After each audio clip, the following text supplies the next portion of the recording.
मनसे आमच्यासोबत सोबत आहे, पण यापूर्वी त्यांनी काही कल्पना दिली नाही आणि त्यांनी तहकुबी मांडली नव्हती. मी त्यांनाही सांगितलं होतं की तुम्ही तहकुबी मांडलेली नाही आहे, नियमाप्रमाणे जे बसतं आपण त्याच्यानुसारच आपण सभा चालवूया. त्यांची तहकुबी नसताही त्यांनी ते गदारोळ चालू केला. त्यानंतर उभाटा जे आहेत त्यांनी तहकुबी दिली होती, पण मी ते टेबलही केली नव्हती. आणि जो नियम सांगतो की सभा चालू होऊ द्या, त्यानंतर तुमची तहकुबी आणि त्याच्यावरती चर्चा होऊ द्या, त्यांनी चर्चा न करता डायरेक्टली उठले आणि विरोध करायला लागले की सभा तहकूब करा. पण तरी पण मी 10 मिनिटासाठी तहकूब केलेली होती आणि तहकूब 10 मिनिटासाठी करून आम्ही जेव्हा विषय पत्रिका चालू केली तरी त्यांचा तिथं गदारोळ चालूच होता. नाही, असं होणार नाही. ते आता आमच्या सत्तेत आहे, आम्ही सत्ताधारी आहोत, तर आम्ही भाजप हे आमच्या सोबतच आहे आणि आज आम्ही ते एकत्रच आहोत.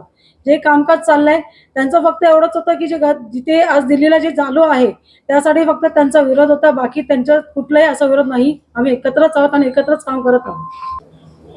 आता घोषणा देणं हे त्यांनी केलेलं आहे, त्याच्यासाठी आपण त्यांना थांबवलं होतं की तुम्ही घोषणा चालू ठेवताय पण बस झालं, आता तुम्ही बंद करा.